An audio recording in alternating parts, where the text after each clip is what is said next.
Bonjour et bienvenue dans l'émission Paroles de femmes. Nous sommes dans notre semaine spéciale Paris et je suis encore chez moi parce que comme vous le savez, nous sommes dans l'attente de notre nouveau décor Paroles de femmes.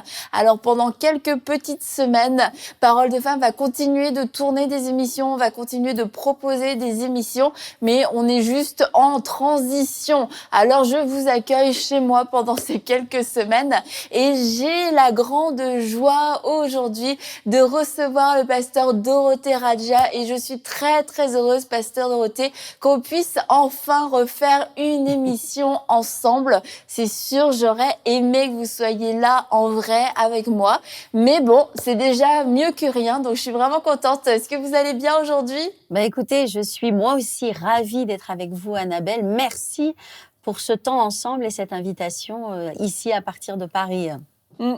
J'ai hâte de pouvoir, ceci dit, moi aussi retourner à Paris. J'ai hâte que vous veniez nous voir ici, mais j'ai hâte de retourner aussi à Paris. La France nous manque à Jérémy et moi. Donc, mais ceci dit, nous ne sommes pas là pour parler de ça aujourd'hui. Nous allons parler de la perfection.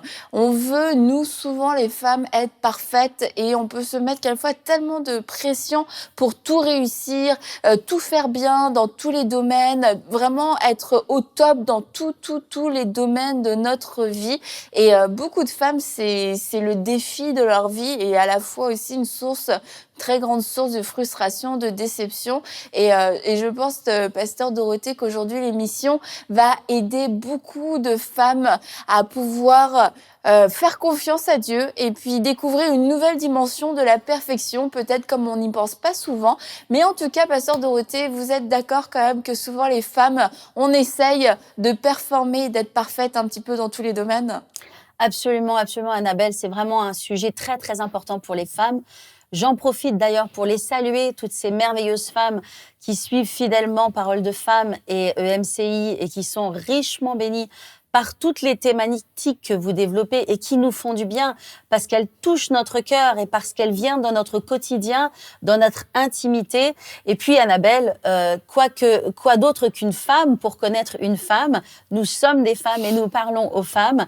Et surtout, Annabelle, nous sommes là pour aider les femmes et nous aider les unes les autres. Vous savez, je méditais par rapport à cette émission et notamment, on va aborder effectivement cette thématique de la perfection. J'aimerais être parfaite. Comment est-ce que je peux faire pour tout faire bien, pour tout réussir?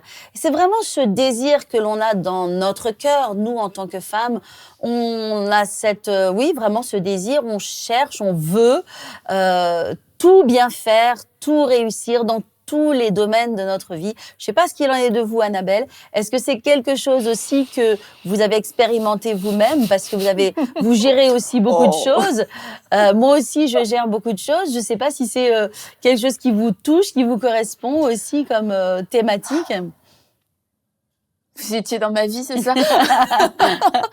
Mais non, c'est sûr, c'est un combat. On doit être sur tellement de fronts, en fait. Ouais. Il y a tellement de sollicitations. Et en tant que femme, je crois qu'on a un peu ce désir, puis cette prédisposition naturelle, d'être une aide. Dieu nous a créés comme une aide. Exactement. Et quelquefois, on se voit comme l'aide à tous les défis, tous les problèmes qui se présentent à nous. Et je crois que le plus grand danger, c'est de penser aussi que on est la seule aide aux problèmes. Quelquefois des gens, on est la seule aide pour notre entourage. Et savoir identifier là où Dieu nous veut et puis savoir aussi laisser Dieu agir à travers nous et que ça devient très dur, je crois, en tant que femme quand on prend les choses sur nous et puis que on met la pression sur nous et finalement la responsabilité nous revient. C'est à moi de faire, c'est à moi d'élever mes enfants et sans compter sur l'aide de Dieu pour élever nos enfants, sans compter sur son intervention divine, c'est à moi de répondre à tous les besoins de mon mari, d'être sa source de bonheur bonheur, sa source de joie. Oui, on va être un canal de joie pour notre mari, un canal d'épanouissement, mais on ne remplacera jamais ce que Dieu peut donner à notre mari. On ne sera jamais sa source, on ne doit pas le devenir.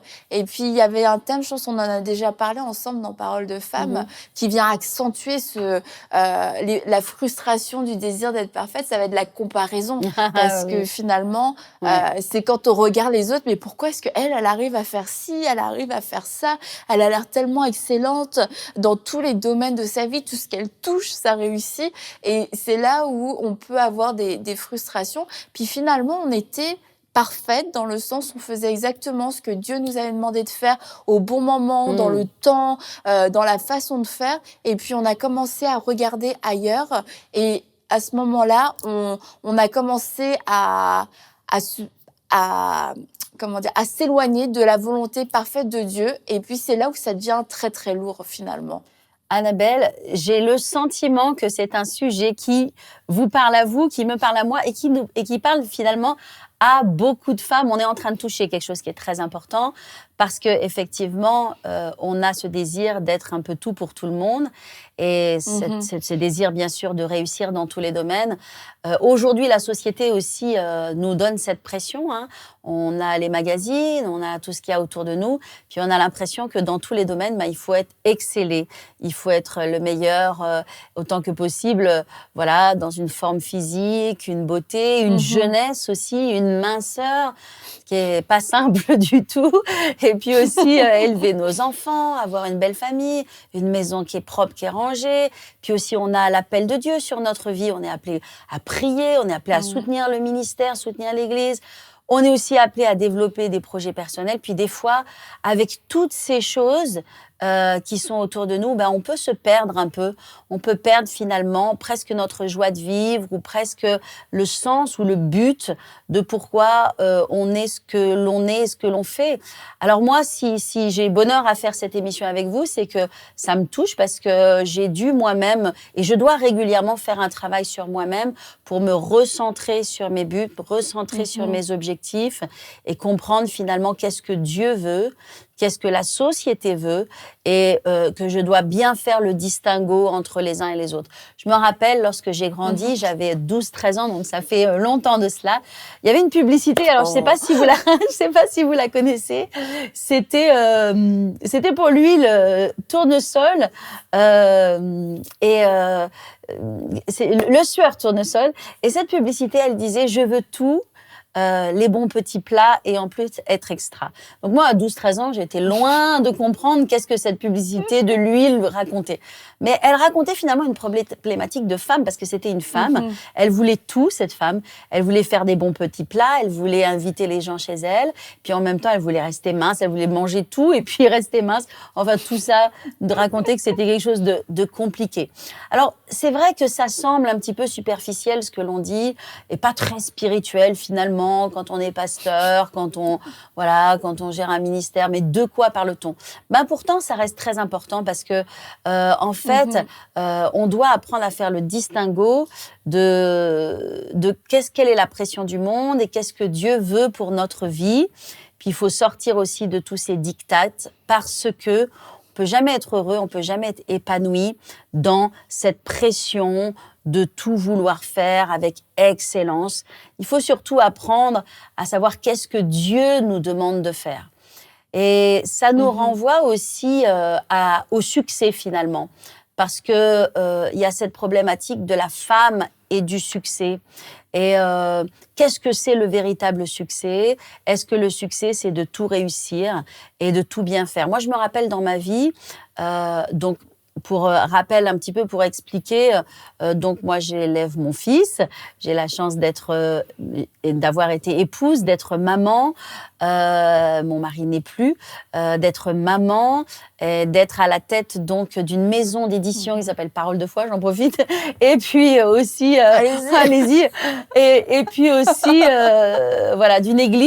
d'une église Paris Centre Chrétien, mais aussi d'une œuvre missionnaire en Inde, et aussi d'une maison à gérer comme tout le monde. Et puis aussi un projet, éventuellement un projet bâtiment qui est assez conséquent. Donc ça fait beaucoup de choses. Et donc il y a des jours où on peut sentir cet écrasement, on peut sentir ces sentiments d'être pris de tous les côtés et de ne plus arriver à trouver son équilibre. Il y a beaucoup de femmes qui peuvent se trouver dans cette même situation-là et qui cherchent ce point d'équilibre.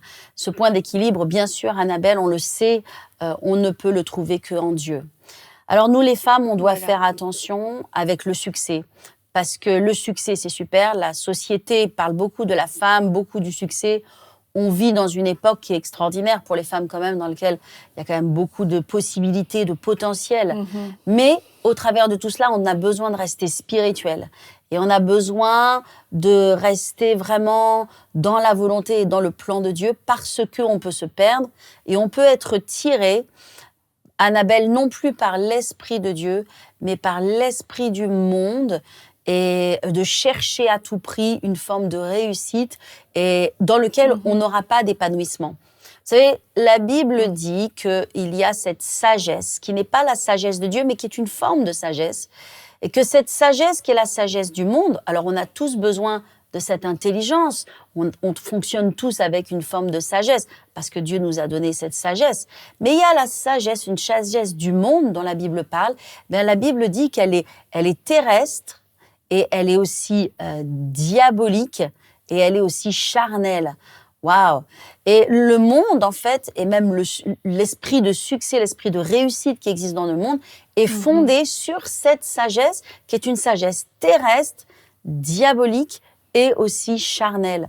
Et nous, eh bien, on doit faire attention en tant que femme de ne pas être prise dans cet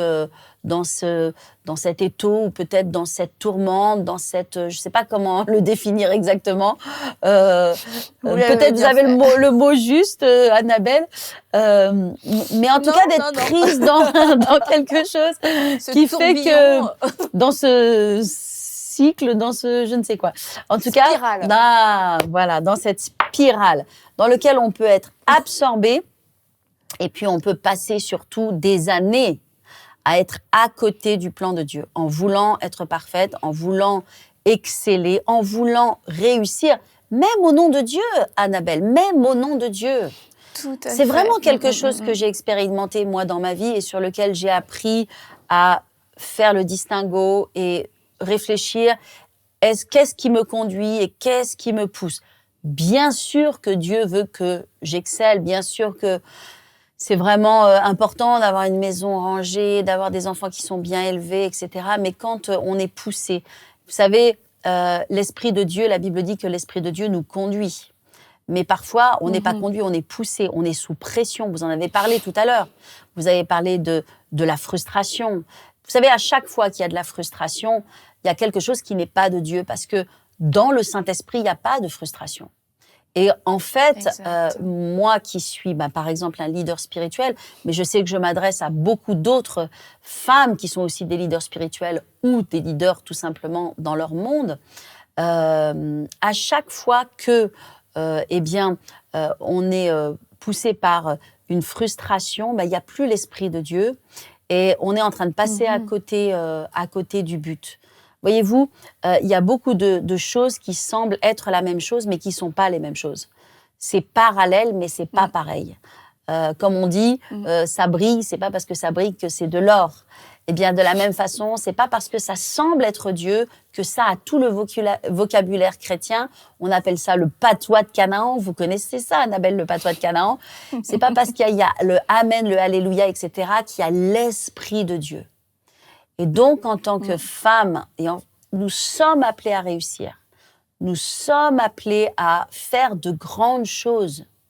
Mais nous devons le faire avec l'Esprit de Dieu. Dans l'Esprit de Dieu. Et dans l'Esprit de Dieu, justement, il n'y a pas la frustration, la comparaison dont vous avez parlé. C'est terrible, la comparaison. C'est terrible. C'est vraiment un piège énorme qui nous amène à vouloir exceller par nos propres forces. Et quand on veut exceller par nos propres forces, il n'y a plus le Saint-Esprit. Vous savez, on revient finalement à ce que Paul nous dit. Il faut qu'il croisse et que je diminue. Et c'est vraiment la clé de la réussite. Parce que nous qui sommes des chrétiens, on a des chrétiennes, on a, nous, des clés, on a, nous, une sagesse qui vient de Dieu, qui ne repose pas sur la sagesse qui existe dans le monde. Et la sagesse du monde, c'est pousse-toi, mets-toi en avant, mets ton nom devant, fais des efforts pour réussir et voilà. Et donc, il y a toute cette sagesse qui n'est pas la sagesse de Dieu. Nous, on a d'autres clés. Et véritablement, les clés, et c'est ce que je veux transmettre aux femmes, à vous qui nous regardez, les clés de la réussite, elles se trouvent en Dieu, dans notre relation avec Dieu. Et plus, vous savez, plus le temps passe, plus j'avance moi-même dans le ministère, j'ai appris de mes erreurs. Je pense que j'ai perdu probablement quelques années en me trompant, en cherchant, en tâtonnant, mais Dieu merci, Dieu nous aide. Et plus le temps avance, et plus je me rends compte que, en fait, tout est vraiment fondé sur Christ. Les gens souvent regardent les ministères, ils voient l'extérieur. C'est un petit peu comme la partie visible de l'iceberg. Ils n'ont aucune idée de ce qu'il y a dans la partie cachée de l'iceberg. Mais la vraie puissance d'un ministère, la vraie puissance d'un homme et d'une femme de Dieu, un chrétien et une chrétienne, qu'ils soient appelés dans le ministère ou pas, mais notre vraie force, notre vraie puissance se trouve dans le lieu secret, dans cette vie cachée. Et ça, c'est vraiment, c'est pas juste une petite recette, c'est pas juste un effet d'annonce, un titre, une manchette de, voilà. Non, c'est vraiment la clé, la clé de toute chose, la clé de la réussite, la clé des ministères, c'est notre vie cachée en Christ. C'est de fait que nous allons à la source. Ouais. Puiser à la source. Et comme vous le dites, c'est pas juste un beau slogan. En fait, c'est une vie. Quand la Bible nous dit que c'est la femme qui craint l'Éternel qui sera louée, ça montrait toute sa vie en fait à cette femme. C'est cette femme qui réussit dans le Seigneur, avec le Seigneur et pour le Seigneur. Et cette réussite, elle se construit dans l'intimité et en fait, elle prend une forme qui n'est pas dictée par le monde extérieur, qui n'est pas dictée par nos propres standards à nous, qui n'est pas dictée par le siècle dans lequel on vit. C'est la forme que Dieu va donner à cette réussite. Et c'est pour ça aussi que quelquefois, même quand nous-mêmes on vit une réussite, finalement, on a besoin d'humilité, ça peut peut-être sembler bizarre, on a besoin d'humilité pour vivre certains succès que Dieu nous donne, parce que à nos yeux, quelquefois, ces succès sont pas parfaits, ces succès sont décevants, sont pas comme on aurait aimé que ce soit, c'est pas aussi glamour, c'est pas aussi waouh que ce qu'on aurait aimé, mais c'est au moment où on a ce saut d'approbation de Dieu, non, c'est exactement ce que je voulais que tu fasses à ce moment-là. Et pour moi, c'est ça le succès. Et c'est de se dire, bah mon succès, il me vient de Dieu, et c'est Dieu qui donne à ce succès la forme, la couleur, l'étendue, l'impact aussi qu'il le veut. Et quelquefois, il y a des succès divins qui ne sont pas du tout publics. Il y a des succès divins qui resteront dans l'intimité, mais pourtant, ce sera vraiment des grandes réussites. Et aujourd'hui, un des pièges, c'est de penser que le succès ou la réussite sont forcément visibles. Et comme vous le disiez, il y a juste une partie qui est visible. Et cette partie-là, elle doit représenter une infime partie. Elle peut pas, sinon, c'est pas un iceberg, c'est juste un petit glaçon qui se promène et qui va finir par fondre. Mais un iceberg, c'est solide. Un iceberg, ça peut faire couler un bateau. Un iceberg, ça devient, c'est quelque chose de costaud. Sinon, c'est juste un petit glaçon qui se promène sur l'eau et qui finira par fondre, qui finira par disparaître. J'aime beaucoup vos Et nous ne voulons pas être images. comme ça. Mes exemples. On pense à l'iceberg qui a fait couler le Titanic quand même. Donc c'était quand même un super iceberg. Exactement. Nous sommes appelés à être vraiment des icebergs. Ce sera le titre de l'émission. Mais c'est vrai. Non, mais l'image, elle est très forte, effectivement, parce que c'est vraiment la partie cachée et invisible.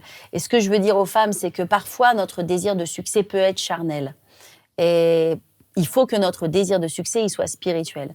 Et pour qu'il soit spirituel, il doit être centré sur Dieu, en fait, parce que le vrai succès, c'est Jésus. Le vrai succès, c'est Christ. Qu'est-ce que le monde a à nous offrir?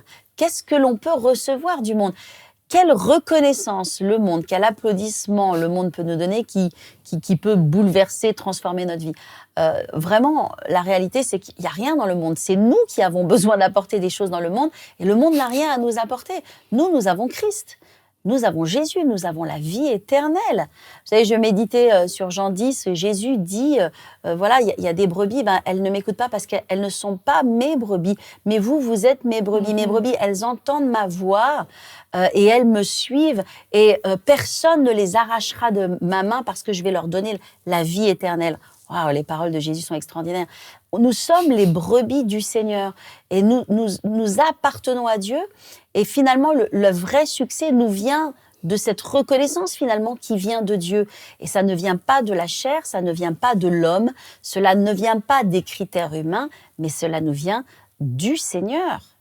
Et je vais enchaîner avec quelque chose qui me parle et qui me touche beaucoup, et qui est la femme samaritaine dans la Bible que l'on connaît tous dans Jean 4, il me semble. Oui, Jean 4. Cette femme samaritaine que j'aime beaucoup, qui est une femme finalement qui vit dans la souffrance, qui vit dans le rejet parce qu'elle n'a pas réussi sa vie. Elle a eu 5 maris et Dieu le sait, elle a eu 5 maris et elle a échoué continuellement. Puis elle va puiser de l'eau et Jésus va à ce puits parce que il a l'intention de la rencontrer, cette femme. Puis il va changer sa vie et il va mettre sa vie sur de nouveaux codes, dans une nouvelle direction et elle va découvrir finalement la joie de vivre, le bonheur de vivre et elle va être libérée de l'esprit du monde, de l'esprit de rejet et elle va totalement être heureuse et vivre et entrer dans l'appel de Dieu. Et donc elle va au puits, elle rencontre Jésus qui l'attend au puits parce que Jésus l'attend, cette femme. Et alors qu'elle arrive, elle lui demande de l'eau. Et il lui dit, tu vois, si tu me demandes de l'eau, mais en fait, je peux te donner de l'eau, mais l'eau véritable dont tu as besoin, il n'y a que moi qui peux te la donner. Il lui dit, mais quoi, tu n'as pas de seau, comment est-ce que tu peux me donner de l'eau? Et donc, il va lui montrer en fait que les choses qu'elle boit, les choses qu'elle mange, ce qui nourrit sa vie, ne rassasie pas son âme. Et moi, ce que je veux dire aux femmes, les femmes, faites attention, parce que vous pouvez très bien manger et vous rassasier, ou vous satisfaire de choses qui ne vont pas vous rassasier, ne vont pas rassasier votre âme. Et être dans une course vers la réussite et le succès tel que d'ailleurs la société nous pousse dans cette direction, n'est pas quelque chose sur lequel cela va rassasier votre âme. Il n'y aura pas de faim, il n'y aura pas de satisfaction, il n'y aura pas de satiété, il n'y aura pas de bonheur parce qu'on n'est jamais arrivé. Ce qui est important, c'est d'être en Dieu et de trouver notre place en Dieu et de savoir qu'est-ce que Dieu veut que nous fassions. Et quand on trouve ça, et on peut le trouver que par la présence de Dieu et la relation avec Dieu et l'adoration. Vous savez, à mon église, je leur dis encore cette année, que cette année, c'est une année d'adoration. Alléluia. C'est une année dans laquelle le corps de Christ est confronté par plein d'épreuves, plein de situations différentes, mais c'est une année dans laquelle nous devons vraiment nous approfondir dans l'adoration. Et cette femme samaritaine, Annabelle, elle est allée vers Jésus, mais qu'est-ce qui s'est passé? De cette situation, ils ont parlé de l'adoration. Vous vous en rappelez? Comme elle a dit, oui, mais alors comment est-ce qu'on adore? Est-ce qu'on adore sur cette montagne ou sur une autre? Puis Jésus lui a dit, ne t'occupe pas de cela. L'heure vient où mon Père cherche des adorateurs qui seront des adorateurs en esprit et en vérité. Cette femme qui n'avait pas de rassasiement dans son âme, qui était malheureuse dans son âme, Jésus l'a tournée vers l'adoration et la véritable adoration. Et moi, ce que je veux dire aux femmes, c'est que vous, les femmes, et je vais prier pour vous, Dieu va vous libérer de toute pression et de toute oppression et de toute espèce de course que l'ennemi veut vous faire courir, qui vous amène probablement nulle part. Mais Dieu veut vous amener dans l'adoration. Et c'est dans l'adoration que vous allez trouver votre épanouissement, mais vous allez aussi trouver ce que Dieu veut que vous fassiez. Et tous les jours, vous allez manger ce pain quotidien, ce pain vraiment qui rassasie. Et vous allez voir comme votre année, cette année va être une année de grâce, va être une année de bénédiction. Vous allez être sécurisé dans votre identité. Vous n'allez pas chercher à être la sœur un tel ou la servante de Dieu un tel. Vous allez être vous-même et vous allez être surtout en paix. Et c'est ainsi que vous allez vraiment pouvoir produire pour Dieu, être la femme que Dieu veut que vous soyez pour votre foyer, vos enfants, votre église, votre monde. Et vous allez briller. Je vais vous dire une chose, il y a de la gloire en Dieu. Et en Dieu, il y a la vraie gloire. Amen. Le succès, la réussite que l'on peut chercher, même en disant Amen, Alléluia, c'est de la pacotille, c'est des choses du monde, ça n'a pas... Mais la vraie gloire, elle se trouve en Dieu. Un jour, et je crois que les temps sont courts, nous allons être réunis avec le Seigneur et nous allons contempler sa gloire face à face. Et nous allons comprendre que vraiment les choses éternelles sont les choses capitales et essentielles. Les seules choses qui peuvent vraiment nous bénir, nous nourrir et donner un sens à notre vie. Alors voyez-vous, être parfaite, c'est super, mais être parfaite en étant conduite par l'Esprit de Dieu, en étant au pied de Jésus comme Marie plutôt que Marthe, c'est ce qui va vraiment donner un sens et une direction et une efficacité à notre vie. Alors, j'aimerais prendre ce petit temps pour prier pour vous les femmes, afin que vous puissiez vraiment trouver vraiment la direction de Dieu pour votre vie et cet épanouissement dont vous avez tellement besoin. Père éternel, je veux te remercier pour toutes ces précieuses femmes qui nous suivent du monde entier. Et d'où qu'elles viennent, nous avons toutes les mêmes problématiques. Nous faisons face toutes aux mêmes challenges, aux mêmes défis et même aux mêmes oppressions de l'ennemi, aux mêmes mensonges de l'ennemi, aux mêmes frustrations que l'ennemi peut générer. Mais Seigneur Père, je prie maintenant que tes femmes soient libérées. Et vraiment, j'appelle un esprit de libération et de délivrance dans leur vie. Qu'elles soient vraiment libérées de toute pression, de toute oppression démoniaque, de tout ce qui les pousse, qui les pressurise à être ce que tu ne les as peut-être pas appelés à être, alors que tu les as appelés à briller pour toi, Seigneur, et à trouver leur place dans leur famille, dans le corps de Christ. Et Seigneur, je te remercie pour ce vêtement de louange, ce vêtement d'adoration, cette profondeur que tu amènes cette année dans la vie de toutes tes femmes dans le monde entier, pour qu'elles soient des servantes de Dieu extraordinaires, qui changent radicalement leur monde. Seigneur, je les bénis dans le nom puissant de Jésus. Amen, amen et amen. Amen. Merci beaucoup, Pasteur Dorothée. Et pour terminer cette émission, j'aimerais vous dire aussi, mesdames et mesdemoiselles, qu'en fait, ce désir de perfection qu'on a, on le met sur nous. C'est comme si c'est nous qui devions être parfaites par nos propres forces. Mais en fait, je crois que c'est un désir qui est légitime parce que nous sommes l'œuvre de celui qui est parfait. Donc, l'ADN de la perfection coule en nous. Mais le seul moyen de vivre pleinement cette perfection, de l'observer, de la contempler, c'est comme Pasteur Dorothée l'a dit, c'est dans l'adoration. Parce que c'est dans l'adoration qu'on va vivre cette perfection, qu'on va voir celui qui est parfait, qu'on va contempler celui qui est parfait et que nous-mêmes aussi, nous allons être transformés de gloire en gloire à son image. Alors, comme Pasteur Dorothée l'a dit à son église, cette année est l'année de l'adoration. Alors, c'est un appel pour nous tous, je crois, à aller plus loin dans notre adoration, aller plus loin dans notre intimité avec Dieu, aller plus loin dans ce que la Bible nous dit, tendez vers la perfection. Nous voulons tendre vers la perfection en allant vers Christ, tout simplement, et non pas en retournant vers nous, en tournant les yeux vers nous, en s'attendant à nous, mais tendons vers la perfection en allant, en nous approchant de Christ lui-même, de Jésus lui-même. Encore merci beaucoup, Pasteur Dorothée. Merci d'avoir été avec nous dans cette émission Parole de Femmes. Et je vous dis à tous et à toutes, à très bientôt pour une prochaine émission de Parole de Femmes.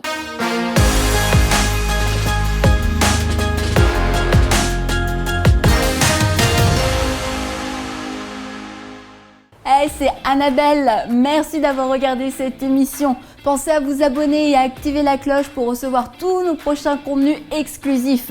Et si vous avez à cœur de soutenir cette œuvre, vous pouvez rejoindre la grande famille des partenaires sur emcitv.com/don. Que Dieu vous bénisse.